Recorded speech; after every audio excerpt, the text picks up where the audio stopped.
Hello team, welcome to stock invest guide. Diffusion engineers limited నుంచి IPO announcement అనేది వచ్చింది. ఈ వీడియోలో కంపెనీ గురించి, కంపెనీ యొక్క ఫైనాన్షియల్ డేటా, ఐపీఓ డీటెయిల్స్ అనేవి తెలుసుకుందాం. Basic to advance stock market series అనేది స్టార్ట్ చేస్తున్నాను.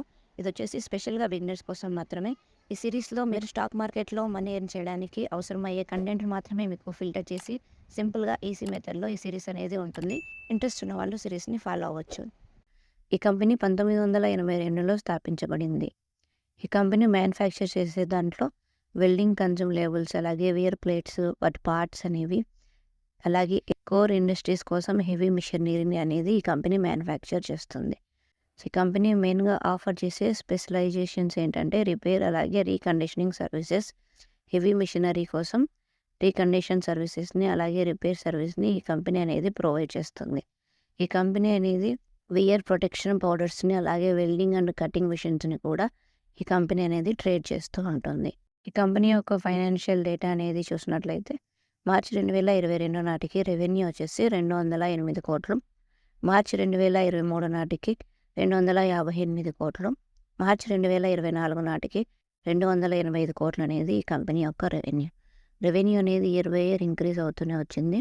ఇక ప్రాఫిట్స్ అనేది చూసినట్లయితే మార్చి 2022 నాటికి 17 కోట్లు, మార్చి 2023 నాటికి 22 కోట్లు, మార్చి 2024 నాటికి 30 కోట్లు. సో రెవెన్యూ మరియు ప్రాఫిట్స్ అనేవి ఇయర్ బై ఇయర్ గ్రో అవుతూ వచ్చాయి. కంపెనీకి అప్లై చేయాలా లేదా అనేది మీకు ఈ ఫైనాన్షియల్ డేటా అనేది చూస్తే ఒక ఐడియా అనేది వస్తుంది. చాలామంది ఐపీఓకి అప్లై చేయాలా లేదా అని డైరెక్ట్గా చెప్పమని అడుగుతున్నారు. సో ఇలా డైరెక్ట్గా చెప్పకూడదు. నేను చెప్పే ఇన్ఫర్మేషన్ బట్టి మీరు ఐపీఓకి అప్లై చేయాలనేది మీకే తెలుస్తుంది. సెబీ రూల్స్ ప్రకారం ఒక స్టాక్ని బై చేయమని కానీ సెల్ చేయమని కానీ డైరెక్ట్గా చెప్పకూడదు. అలాగే ఈ ఐపీఓ యొక్క జిఎంపీ అనేది డే బై డే చేంజ్ అవుతూ ఉంటుంది, కాబట్టి మీరు ఆ జిఎంపీ కూడా చెక్ చేసుకోవాలి. ఐపీఓ డీటెయిల్స్ అనేవి చూసినట్లయితే ప్రైస్ బ్యాండ్ వచ్చేసి 159 రూపాయల నుంచి 168 రూపాయలు పర్ షేర్ అనేది ఉంటుంది. లాట్ సైజ్ వచ్చేసి 88 షేర్లు. టోటల్ ఇష్యూ సైజ్ వచ్చేసి 158 కోట్లు. మినిమం ఇన్వెస్ట్మెంట్ వచ్చేసి 14,784 రూపాయలు.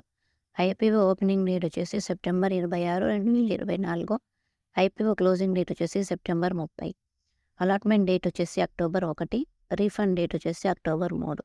అలాట్ అయిన వాళ్ళకి షేర్స్ అనేవి అక్టోబర్ 3న డిమాట్ అకౌంట్లో క్రెడిట్ చేస్తారు. లిస్టింగ్ డేట్ వచ్చేసి అక్టోబర్ 4. ఈ స్టాక్ ఎన్ఎస్సి మరియు బిఎస్సిలో లిస్ట్ అవుతుంది.